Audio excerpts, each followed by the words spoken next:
araw ng Marso 28, may isang Pilipinong nagdiriwang ng kaarawan sa ibang bansa. Hindi bakasyon, hindi rin kasama ang pamilya. Sa edad na 81, mag-isang idaraos ni dating Pangulong Rodrigo Roa Duterte ang kanyang kaarawan sa loob ng detention facility ng International Criminal Court sa The Hague. Isang taon na ang lumipas mula nang siya ay sapilitang dalhin doon. Ngayon, ang kanyang laban ay wala na sa entablado ng politika. Ito ay nasa loob na ng korte ng mga dayuhan. Alam mo, pag huminto ako dito, disgrasya ang kabukasan ng mga anak natin. It is to the interest of my country that I will destroy you. Because if you cannot control the movement or the habit of your country, it will eventually destroy my country. So, you decide now, sisirain ninyo yung drug industry ninyo once and for all o magkagulo tayo. Si Rodrigo Roa Duterte, kilala ng buong mundo. Tinawag siya ng Time Magazine bilang The Punisher. Inilista siya ng Forbes kasama si Vladimir Putin at Xi Jinping sa mga pinakamakapangyarihang tao sa mundo. Tinawag siya ng mundo, strongman. Sa Estados Unidos, personal na pinuri siya ni President Donald Trump sa pagsugpo sa iligal na kalakalan ng droga sa Pilipinas. Sa kanyang 6 na taon, ipinamalas niya sa buong mundo na may isang paraan para labanan ng droga. Isang paraan na inaasahan sana ng maraming Pilipino na magpapatuloy sa ilalim ng tambalang Duterte Marcos. Pero tila nagbago ang ihip ng hangin sa ilalim ng administrasyon ni Ferdinand Marcos Jr. Sa kabila na naunang pahayag na hindi makikipagtulungan sa ICC, ilang beses ding iginiit ng mga opisyal ng pamahalaan ang parehong posisyon. Tinanong si Marcos Jr. kung ibibigay ba ng kanyang gobyerno si Duterte sa ICC kung mag-issue ng warrant. Ang kanyang sagot, if the ICC issues an arrest warrant against former President Duterte, will the Philippine government hand him over? Will we do what? Will the Philippine government hand him over if the ICC... We don't recognize the warrant that they will send to us. So that's a no? That's a no. kahit na 2019 pa kumalas ang Pilipinas mula sa International Criminal Court, iginigiit pa rin ito na mayroon silang jurisdiksyon. Itong Pebrero 2026, formal nang isinalang ang mga kaso ni dating Pangulong Duterte sa confirmation of charges. 3 counts ng crimes against humanity ang isinampa laban kay Duterte. Ang una, ang mga pagpatay ng Davao Death Squad noong siya ay mayor pa ng lungsod. Ikalawa, ang umano'y pagpatay sa mga high-value targets sa ilalim ng kanyang war on drugs. At pangatlo, ang mga pagpatay sa gitna ng barangay clearance operations. Bigyan nyo kami ng laman para makita namin. Ano itong pinagsasabi? Kasi, isa sa tatlong patay, 4, naging 47, naging 5,000, naging 17,000. Where are we? And they're saying it's a crime against humanity. Pinuna rin ng kampo ni Duterte ang tinatawag nilang cherry picking na pinipili lang daw ng prosekusyon ang mga pahayag ni Duterte na pabor sa kanilang argumento at hindi ibinibigay ang buong konteksto. Tinatapos ba nila yung words ng dating presidente? Patayin natin, pero tapos you go. Do not go beyond the law. Otherwise, you're worse than criminality. Basahin nyo lahat yung mga pinagsasabi. Para sa administrasyon ni Pangulong Bongbong Marcos, legal ang pag-aresto ng ICC kay FPRRD. Ayon sa palasyo, ang batayan ay ang Republic Act 9851, ang batas ng Pilipinas laban sa crimes against humanity at ang tinatawag na residual obligation ng bansa bilang dating miyembro ng ICC. Pero para sa dating Chief Presidential Legal Counsel na si Salvador Panelo, maliraw ang interpretasyon ng batas. Hindi maaaring gamitin ang RA 9851 para isuko ang isang Pilipino sa isang banyagang tribunal nang walang warrant mula sa isang Pilipinong hukuman. Ito naman ang maanghang na salita ni Vic Rodriguez, ang dating Executive Secretary ni Marcos Jr. Malinaw na ipinagkanulo niya, hindi lamang yung katauhan at pagkatao ni Pangulong Rodrigo Roa Duterte, kundi yung soberanya ng Pilipinas. Ang sinabi niya, pag-iimbestiga. Hindi na investigation yung nangyari. Kanya nga state-sponsored kidnapping. Ang nangyayari, inaresto nila. Hindi na pag-imbestiga yun. Pagka nag-aresto ka na, ibig sabihin tapos na yung investigation. Halos isang taon pagkatapos ng That's a No, isinuko ng gobyerno si Duterte sa ICC. Hanggang ngayon, walang malinaw na paliwanag mula sa palasyo kung bakit nagbago ang desisyon. Kung tatanungin mo naman kung may magagawa ba ang depensa para makalaya si Duterte, sinubukan na nila ang lahat. 3 beses na silang humingi ng interim release. 3 beses na tinanggihan. Humingi ang kampo ni FPRRD ng jurisdictional challenge, ngunit tinanggihan noong Oktubre taong 2025 at nakabinbin pa rin ang appeal. Nag-file ng petisyon ng 3 niyang anak kasama si Representative Paulo Duterte sa Korte Suprema ng Bansa para sa writ of habeas corpus na may mahigit 160,000 pirma. Wala pang desisyon hanggang ngayon. Sa loob ng ICC, 2 panig ang nagharap. Ayon sa ICC, si Duterte ang nasa sentro ng lahat. Siya mismo, ayon sa kanilang argumento, ang nagplano, nagutos at nagprotekta sa mga nagpapatay. Ito ang sinasabi ng prosecution. Hindi pa ito napatunayang katotohanan ng korte. Isa sa mga susi sa kaso ang salitang neutralize na lumabas sa mga opisyal na police circular. Para sa prosecution, ito ay utos na pumatay. Para sa depensa, metapora lamang ito. 3 uri ng ebidensya ang inihain, mga insider witnesses, ang mga pampublikong pahayag ni Duterte at documentary evidence mula sa mga opisyal na record. 8 co-perpetrators ang pinangalanan kasama sina Senador Ronald Bato de la Rosa at Senator Christopher Bongo. Isa sa mga ebidensya ng International Criminal Court ay ang isang CCTV footage mula 2013 sa Agdao Public Market sa Davao na ayon sa kanila nagpapakita umano kay Rodrigo Roa Duterte na nanonood ng isang triple killing. Pero lumantad ang may-ari ng video, si Ben Tesorna, isang veteranong journalist sa Davao, at ang interpretasyon ng ICC mali. Ayon sa kanya, ang tunay na konteksto ayon kay Tesorna, kasama siya ng media noong araw na yon para sa isang demonstration ng bagong Central 911 CCTV system ng Davao City at ipinapakita lamang ni Duterte ang kakayahan ng mga kamera. Dagdag pa niya, ginamit ang video ng walang pahintulot at nilagyan ng subtitles na wala sa orihinal. Naghain si Tesorna ng notarisadong affidavit ng pagtanggi at humingi ng formal na paumanhin mula mismo kay ICC Prosecutor Julia Nichols. Tugon ng prosekusyon, wala munang komento. Nasa korte pang usapin at nananatili ang video sa record. Ang purpose ng pinakita niya was, ang ano niya is, wala na yung mga incidents na walang recording, walang witnesses, walang kasi may mga cameras na so record na talaga. Doon mo makikita yung twist ng ICC kung paano demonize si FPRD. Being a Dabawenyo, that's very konti, masyado na maliit na bagay para itulog yung PRD was given so much for the Dabawenyos. Samantala ayon kay Kaufman, concluded and pronounced as follows: I was a faithful servant of the people, and that is how I wish to be remembered. I have now accepted my fate, and I realize that I could die in prison.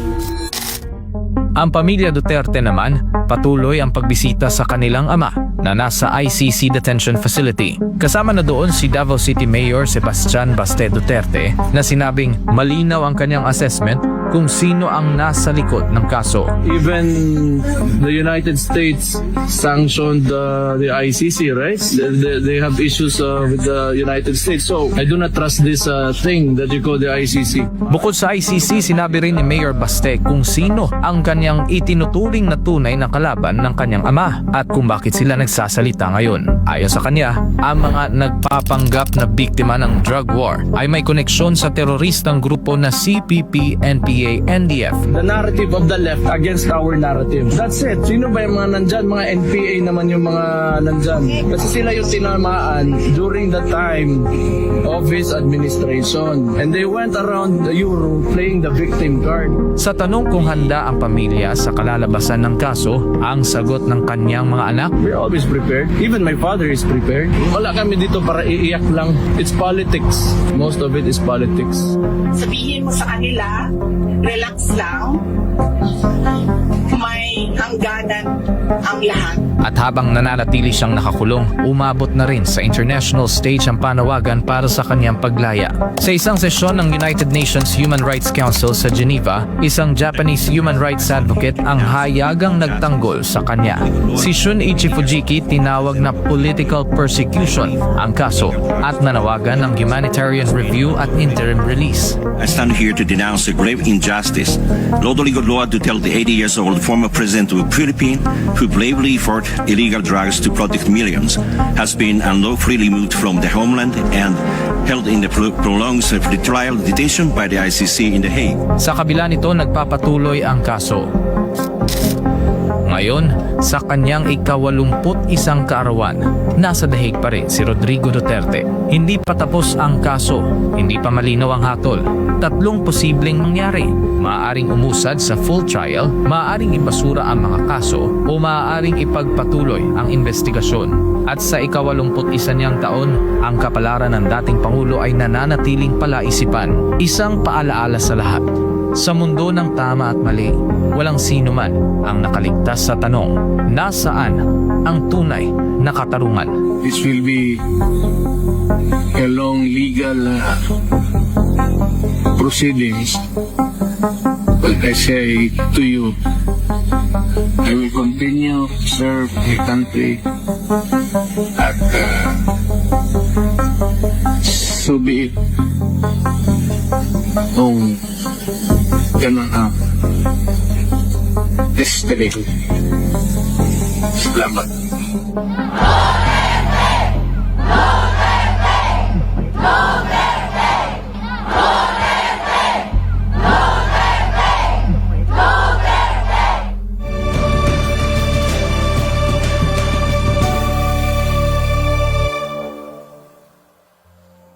Kumusta man ang kinabuhi sa kung mga pinalanggang dabawin nyo? Mahal ang gasolina, giatay. Pero sige lang, nga dabawin nyo, di ta arte. Matubang tagamay kalisod, pero kita magpadayon tas to mga kinabuhi. Bago ko magsugod sa kong panulte, gusto ko mo greet o good morning sa ato ang Vice Presidente nga sa Inday Sara Duterte. Na members of the diplomatic corps, naa si Senator Bongo, padung pa siguro, Vice Mayor Rigo Duterte, Congressman Omar Duterte, Kong Isidro Ungab, Congressman Leandro Leviste, Congressman Kiko Barzaga, Vice Mayor Harold Respicio, Attorney Vic Rodriguez, Attorney Rowena Guanzon, Ronald Cardema, Attorney Ferdinand Topacio, Mayor Jornas Cortez, City Government officials, other distinguished guests, o sa tanan ninyo mga dabawin yung gwapa o gwapo, ning tuo pod mo. Ako, unas tanan magpasalamat ko sa security cluster nato. Tanang mga taga-gobyerno, karong bulana nga nagtrabaho para maplastar ang tanan dabawin nyo, PSSO, atong police, atong sundalo, atong fire, tanan, huwag na ako'y nalimten, TF Davao, salamat kaayo, gikan sa kong kasing-kasing, salamat kaayo sa inyong pagbantay sa mga dabawin niyo.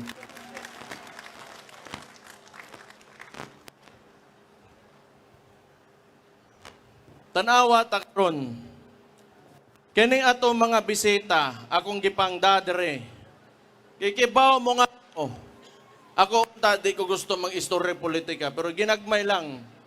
Kaya ato ang focus karon, araw ng Davao, 100 years na itong City Hall.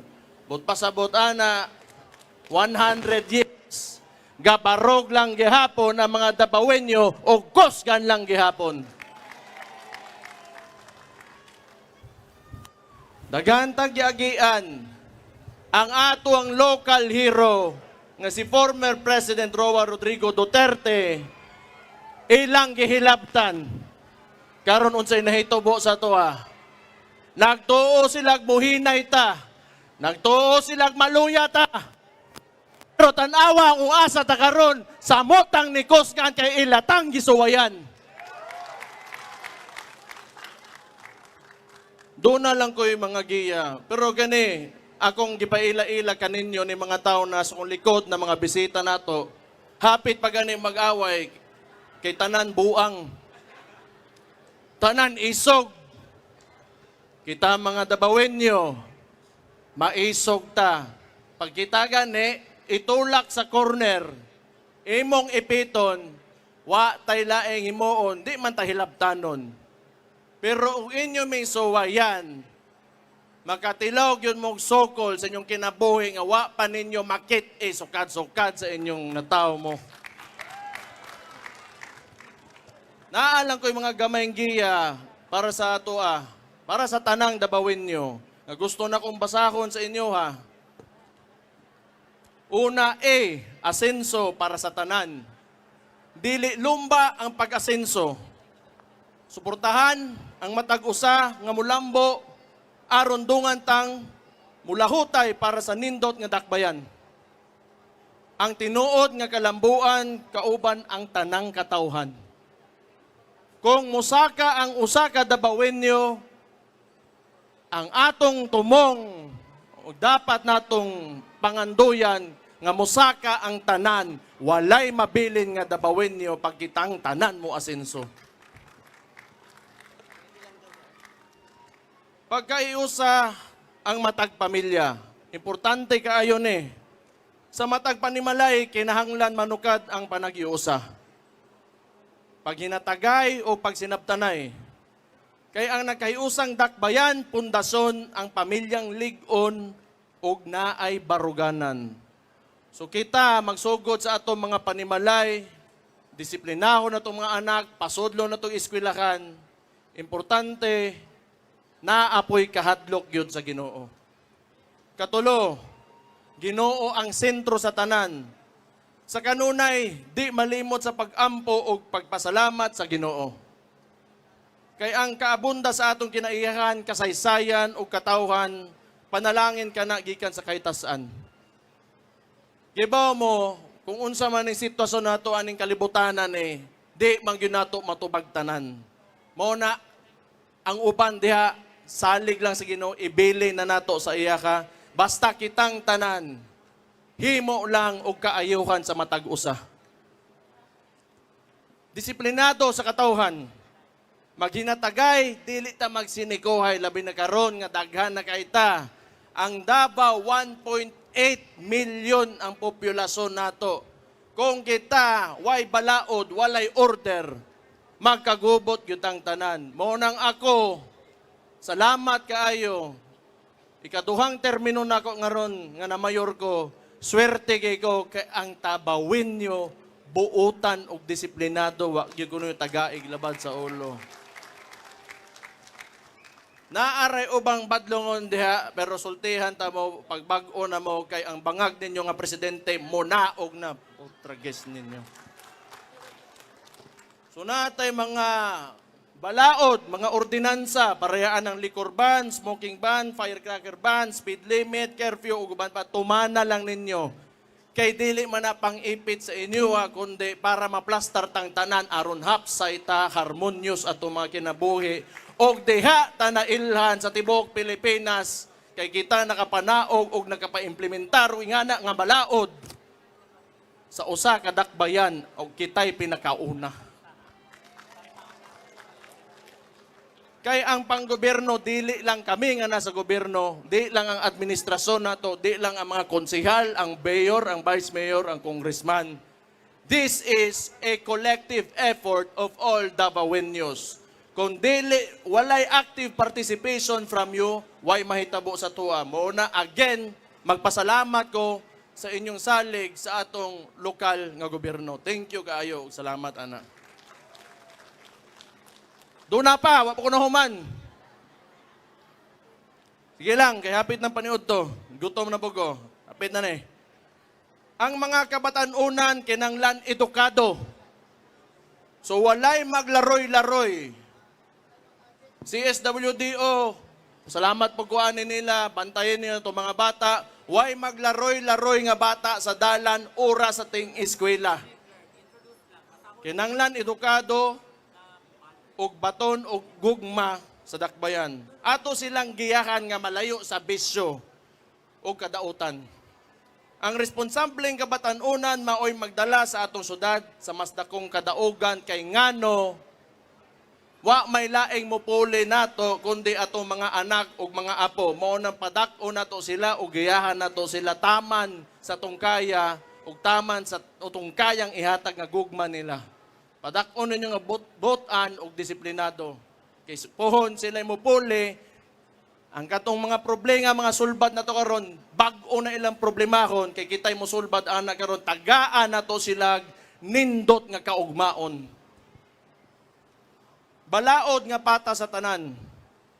Tanan patas sa mata sa balaod. Mao gyud ni akong balikon sa inyo tanan diri sa dakbayan nato.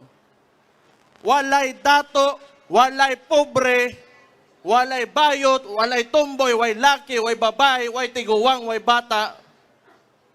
Basta kita tanan, pag musulti ang balaod, patas ta.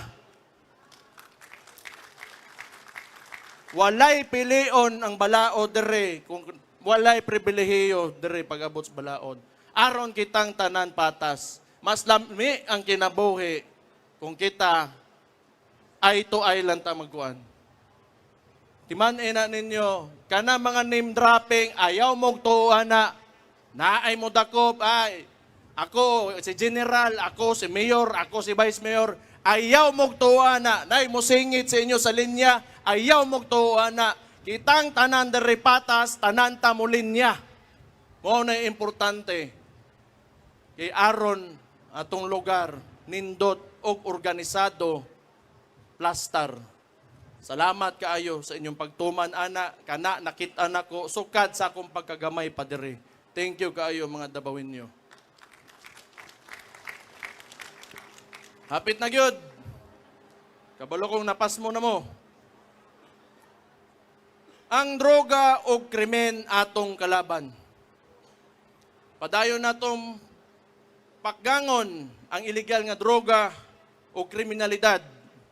Hinumdume ang culture of security. Importante nga na karon. Kaya doon natin administrasyon nga ginapasagdan, mobalik na pod ang mga ingon-aning mga butang pareha ng mga NPA sa ato mga kabukiran nga magsinamok na pod sa mga kinabuhi sa mga tao. Munahan yung kalimting nga naatay culture of security, kay bisag unsa pa ng pangsamok ang ilang buhaton, di ta nila magkaya kung magkahiusa ta og nakasabota sa tuntumong nga naatay kultura nga ingonani. Mora to.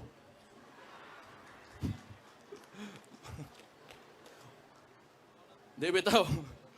Kapoy na kay mga masuko ba mo nang nagdala po kog mga kauban na kung suko pod. O di nakadungog mo.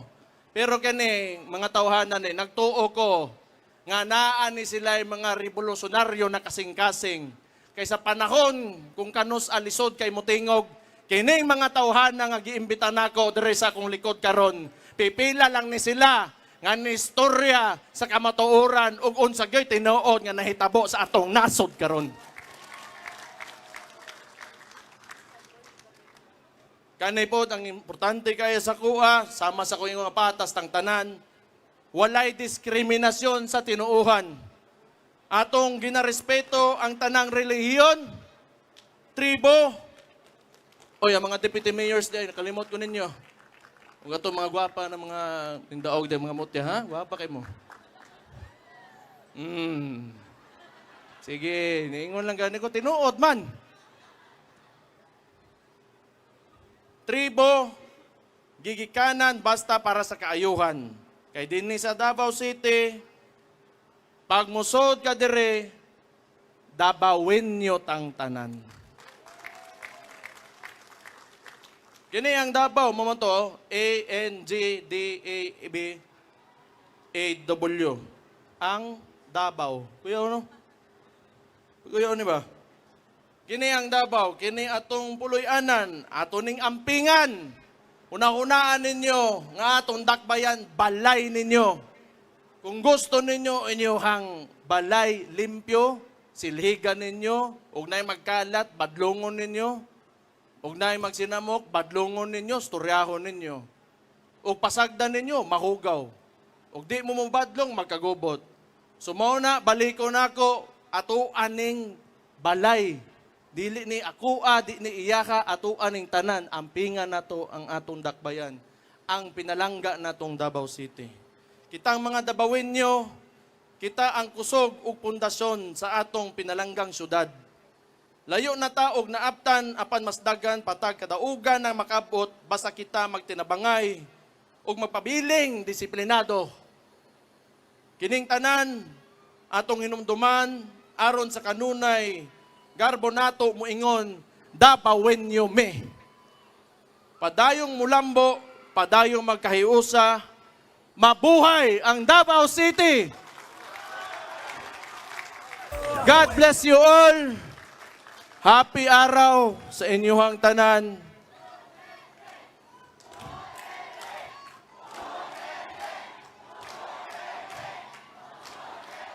Napatay ko ingnon. Akong pilion nga presidente karon 2028 si Inday Sara Duterte. Masoko na ko bantay lang mo ako'y makasaban. Sige, ha? Salamat kayo. Mabuhay mo. Thank you kayo. Magpadayon tang disiplinado. God bless you.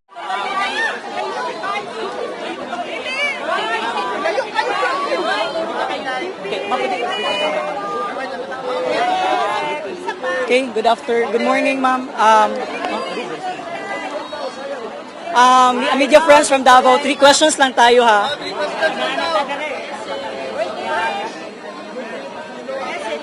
Okay, ma'am, opening statement, ma'am, sa pagdiriwang po ng Araw ng Davao ngayong taon po. Opo, syempre nagpapasalamat tayong lahat sa Diyos na umabot ang syudad ng Davao ng 89 years, no?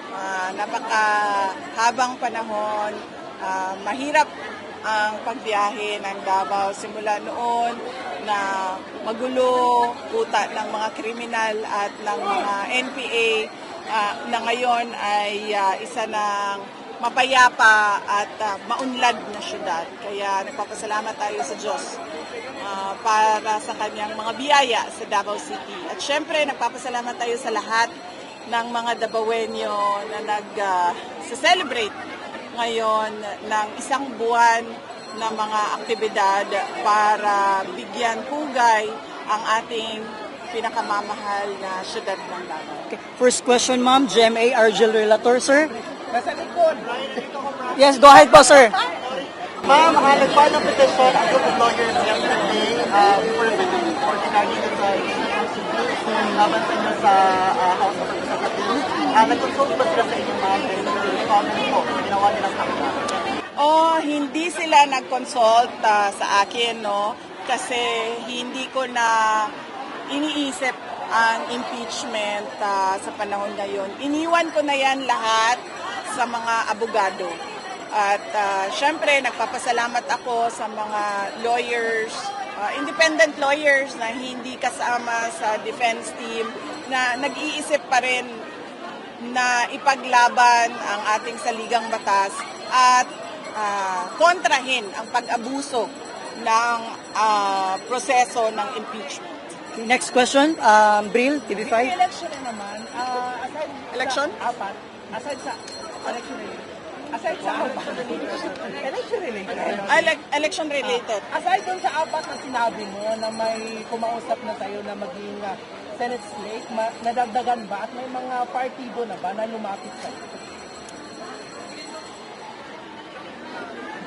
O sa ngayon, hindi ko muna iniisip although nag-declare na ako ng aking kandidatura, I am a presumptive candidate for the 2028 presidential elections.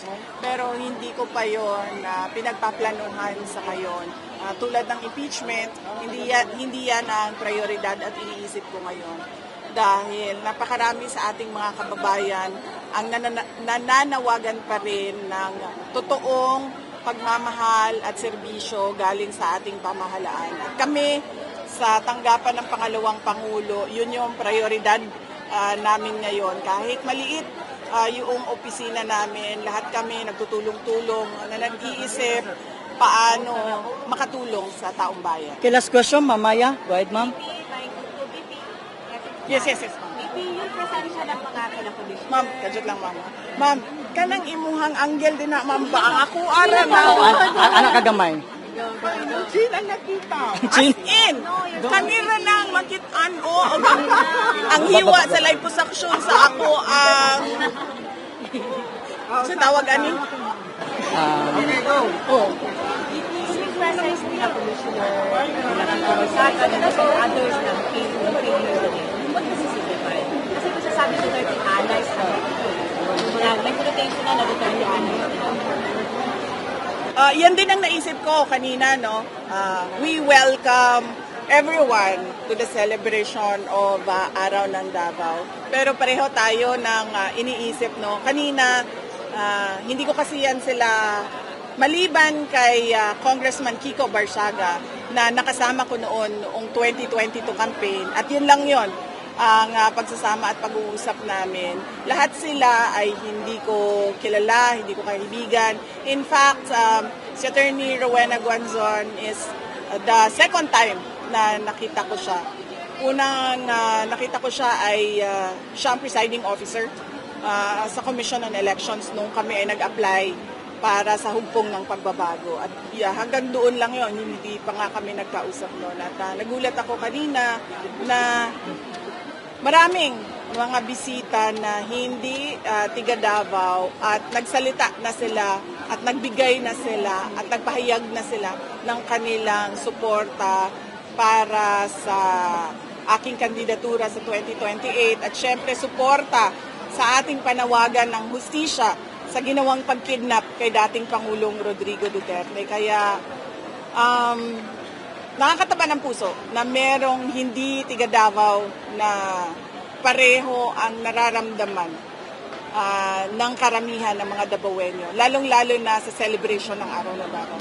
Last question, Karin. Last VP, birthday wish mo po sa 81st birthday ni FPRRD. Pero kanang imuhang anggel mamba. Na naka-point 5 po ako dito. Okay. Payat ka pa. Worried kay ko, ma'am. Beautiful, VP. Worried yun kayo ko kay basin kani ang makitaan-ana. Unsa daw? Birthday. Oh, of course. For an 81-year-old, isa lang ang birthday wish natin lahat.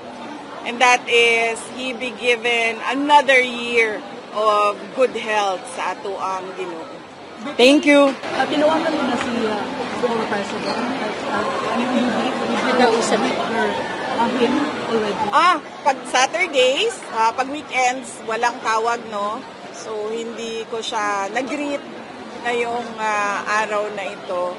At matagal na rin siyang hindi tumatawag sa akin. Pero kampante ang loob ko dahil nandun naman si Congressman Paulo Duterte para bumisita sa kanya araw-araw at imasahe siya at meron siyang kausap in Bisaya. Pero wala special ganap doon sa loob ng detention?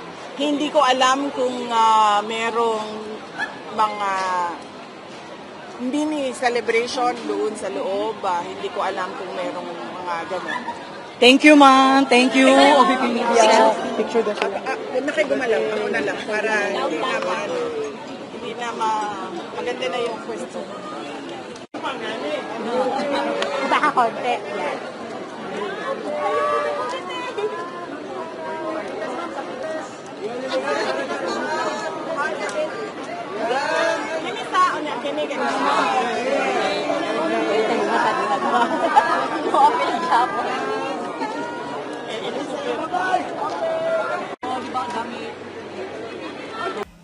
Maing Hangtag sa atong Vice Presidente, ang Mayor Baste, o sa Duterte family, sa atong mga congressman, labi na kay Omar, kay Harold, kay Lian de Biste, kag ari akong amigo nga si Kiko Barsaga, kag tanan diri, assalamualaikum. Sa mga taga Davao, nawa pa kailan ako, dili, this is not the first, kailan mo na ako? Wa man dagang kailan, Bisaya man ko. Pero Ilongga gid ako. Pero kay sa Dumaguete man ko nag-high school niya ang akong mga pariente dagan kay pariente Bisaya. That's why Cebuano pud ko. Dagan mga Guanson sa Cebu. The first time I met Rodrigo Duterte was a historical event. We campaigned for President Cory Aquino against Marcos and his warlords. Your Lola Soling was then our leader here in Davao. Hindi ka pa na tao, Omar. So, ang officer in charge diri, as Vice Mayor si Rodrigo Duterte. Ako ang officer in charge, Mayor sa Cadiz City, Negros Occidental. I was 27 years old.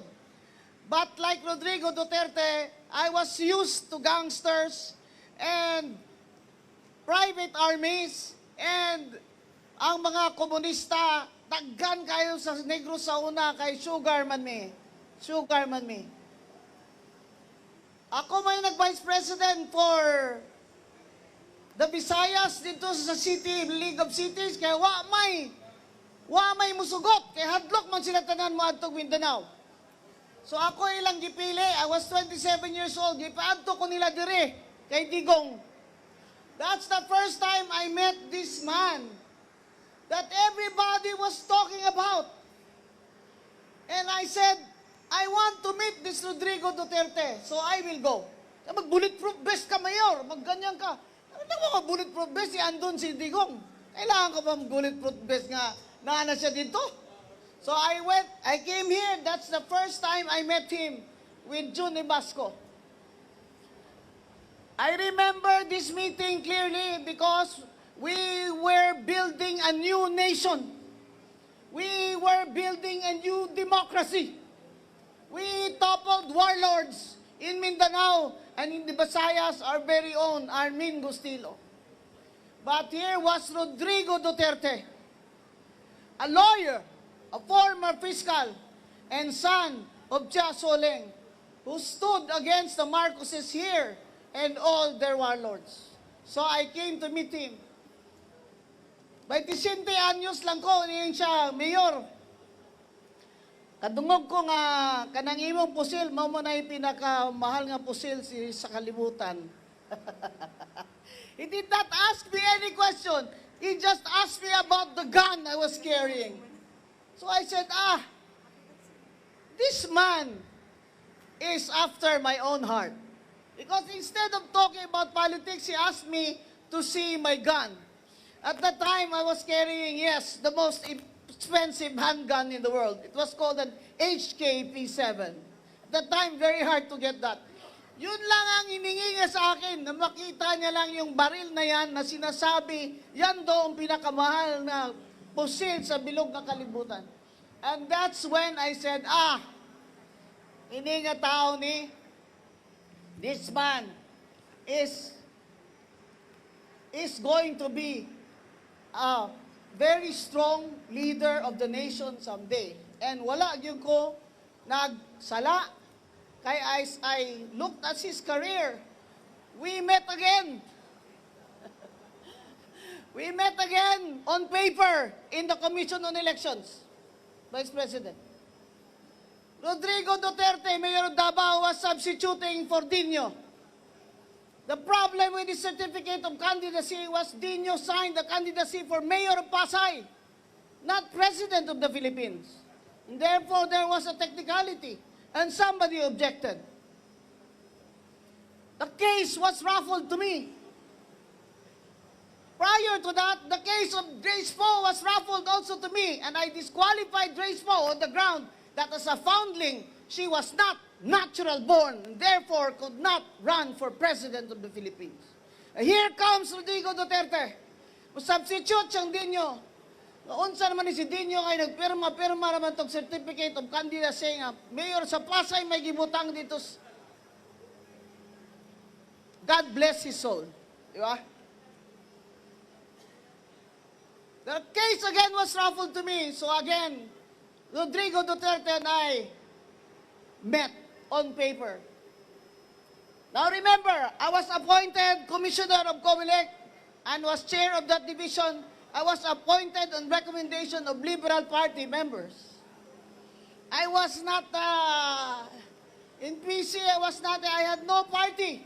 I was before that Commissioner of COA, professor in the UP College of Law, practicing lawyer, and former consultant, chief of staff of Miriam Santiago.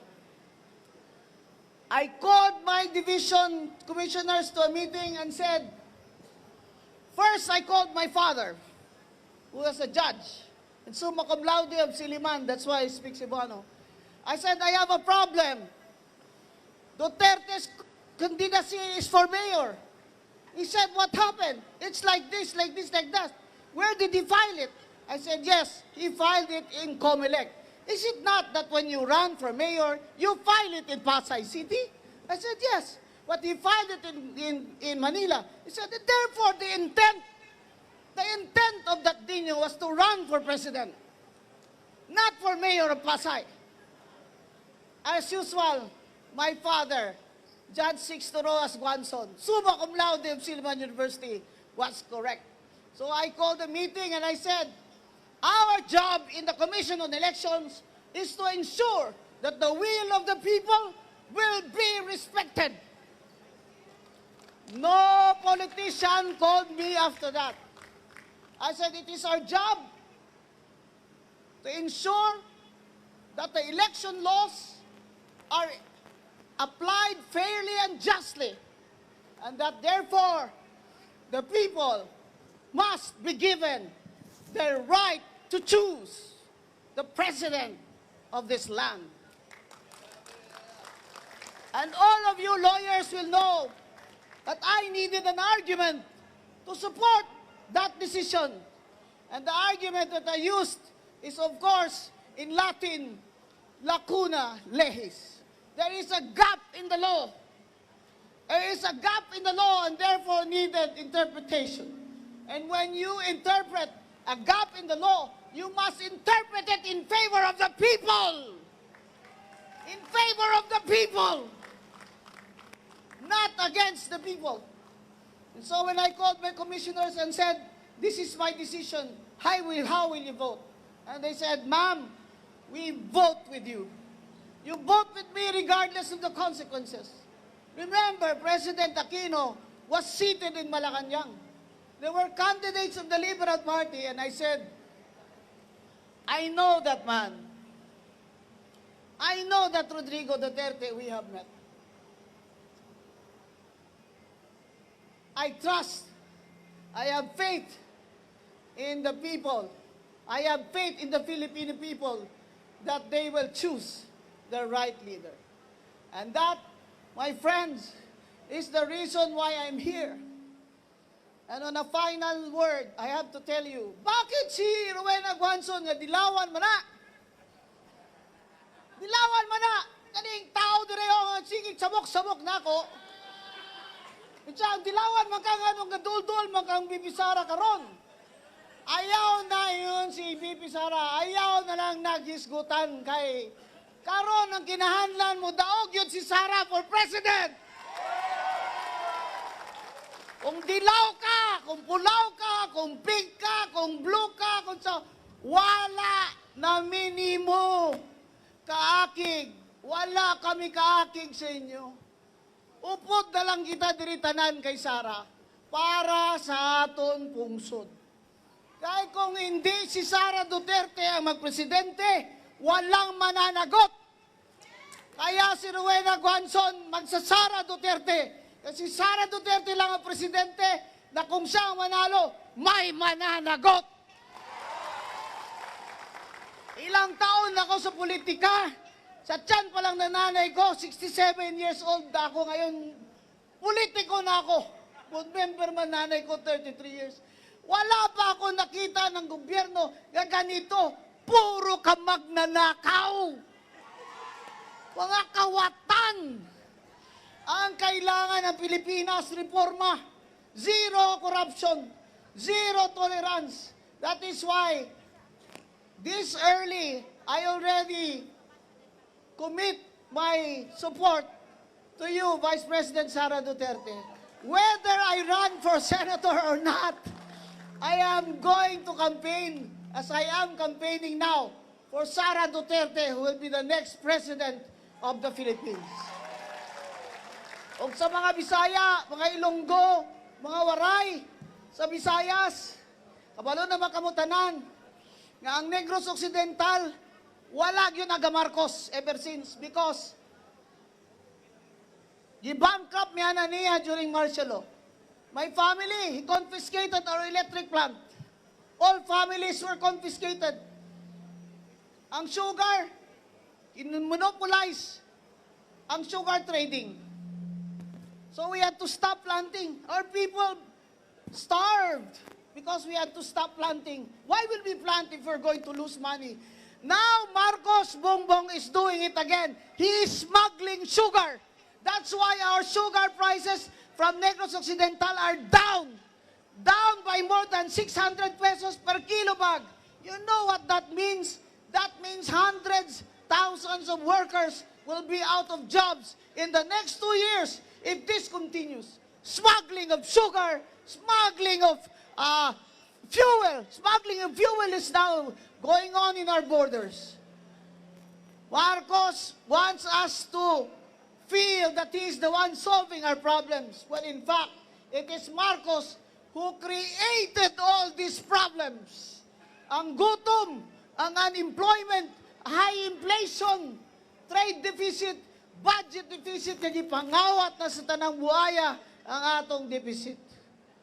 That's why, my friends, I am putting my faith on Sara Duterte for president. Because I see only that Sara Duterte, even with her quiet, calm demeanor, has the strength of character and the integrity to be our leader and run our country from the bottom up. Wala na tayong mamanahin kay Marcos. Puro utang, puro pangawat. We need a leader that will rise from these ashes and lead us back into a bright day. My friends, it is my honor to be in Davao City again, to be with the family of Rodrigo Duterte, and to wish him a happy birthday despite his circumstances, and to show my support for Vice President Sara Duterte for 2028. Daghang salamat. Mayong buntag sa inyong tanan. Thank you very much, Attorney Guanzon. And now, ladies and gentlemen, let us hear another word from one of our guests joining us this morning. To say a few words, let us welcome from the Duterte Youth Party List, Ms. Come in front and share a few messages for the Davaoenos. Mayong buntag, Davao! Bakit naman nung tinawag ako, ang tawag nyo sa message ko, short message? Parang may gusto yata kayong sabihin. Anyway, alam nyo po, I'm happy to be here. Nagkakasiyahan po tayo sa kaarawan ni Tatay Digong. Samahan nyo ko sa isang birthday greetings. Happy birthday! Happy birthday! Tatay Digong! Happy lakas! Happy birthday! Tatay Digong! Ngunit sa gitna po ng ating kasiyahan ay nagluluksa po tayo. Kaya kung makikita nyo po, may mga tao rito na nakasuot ng itim. Nagluluksa tayo sapagkat kinidnap, kinulong ang ating mahal na Tatay Digong. Anong kasalanan niya? Inubos niya ang mga adik sa Pilipinas. Binaba niya ang kriminalidad. Nilabanan niya ang korupsyon. Siya ang nakakulong. yung mga tumanggap ng male-maleta, yung mga nagpayaman, sila ngayon ang namamayagpag. Kaya't magluksa rin po tayo, hindi lamang para kay Tatay Digong, ngunit para sa ating bayang inaapi. Bakit? Dahil ang rule of law po ay naghihingalo na. Yung Blue Ribbon Committee na dapat siyang nag-iimbestiga ng anomalya, nung palapit na sa pintuan ng Malacanang ang investigasyon, pinalitan si Marcoleta. Nilagay ang isang senador na walang bayag. Ayaw imbestigahan, puro cover up. Siya na ang nagiging defense lawyer. Yung ating ombudsman na pinakahuling sumbungan ng anomalya, sinong nilagay nila? Tuta ng Malacanang! Ipinilit! Binraso! Kitang-kita! Tutang-tuta, puppet na puppet nila. Ang ating mga mambabatas na dapat sila ang nagsasabi ng tinig ng ating mga taong bayan, the House of the People daw. Siyempre, hindi kasama si Congressman Ungab doon sa mga ungas. Ito Ungab, yung marami doon ungas. Anong ginagawa? Sa gitna ng krisis, anong inaatupag? Impeachment! Hindi lang impeachment, yung rule of law, binabaluktot. Katulad niyan, si Luistro, si De Lima, ang papangit ng sinasabi. Magaganda naman sila, di ba? Lalo na si De Lima, kaya nga, ang daming naloko sa kanyang lalaki. Puro pagbaluktot ng batas. Wala naman sa saligang batas ginagawa. Anong gusto nila? Para siraan ang ating pangalawang Pangulo. Yang si Sedanya, tabingi! Ang katuwiran! Ang katuwiran! Hindi pa tapos eh. Kaya tayo po, huwag tayong matatakot, mga kasama. Solid tayo dito sa Davao at I assure you, kita niyo yung mga nandito, Congressman Leviste, Batangas, Cavite, ang pugad ng revolusyon, Kiko Barsaga. Nandito ang Duterte Youth Party List, Harold Respicio Ilocano. Nandito si Atty. Vic Rodriguez, na dismaya rin sa corruption sa Marcos administration. Humiwalay na, tumiwalag na sa kanila. Tayo po ay solid at alam niyo po, sana lang, ito lang ang pagtatapos ko. Sana, alam niyo yung iba po sa ating mga kababayan, kaya hindi lang gugulo. Sila po ay may pinanghahawakan sila na sa 2028 ay magkakaroon na naman ng tunay na pagbabago. Pag tinanggal nila yan, pag disqualify nila ang pangalawang Pangulo para tumakbong Pangulo, maghahalo ang balat sa tinalupan kasi wala na tayong aasahan. Ayan, inciting to sedition na naman ang kaso ko dyan. Dadagdag. At bilang panghuli po, mga kasama, huwag po tayong pabubudol. Nabudol na tayo doon kay Pangulong Marcos Jr. Nabudol na tayo kay Rizzo Ontiveros na inendorso ni Vice President Sara. May mga tao po dyan, nagkukunwari, Duterte daw sila. Tingnan yung history nila. Anong sinasabi nila noon laban kay Pangulong Duterte? Anong sinasabi nila laban kay VP Sara? Pinahirapan nila ang Duterte Youth Party List. Pagkatapos, magsisiksik dito, Duterte daw siya. Wow naman. Wala akong sinasabi, ha? Wala akong sinasabi. Hindi ako magbabanggit ng pangalan. Pero, yun lamang po, magpakatatag tayo. Huwag tayong susuko. Huwag tayong pabubudol. Sa 2028, magsawa tayo sa tagumpay. Ito po si Atty. Ferdy Topacio, matapang na tao. Walang kinakatakutan, asawa ko lamang. Maraming salamat po. Mabuhay ang Davao. Mabuhay si Presidente Duterte. Mabuhay ang susunod na Presidente Duterte. Mabuhay ang pamilya Duterte. Mabuhay lahat ng mga kabayang lumalaban sa pangapi. Mabuhay po tayong lahat. Daghang salamat. Thank you very much, Attorney Topacio. And now, ladies and gentlemen, after hearing from those messages from our guests,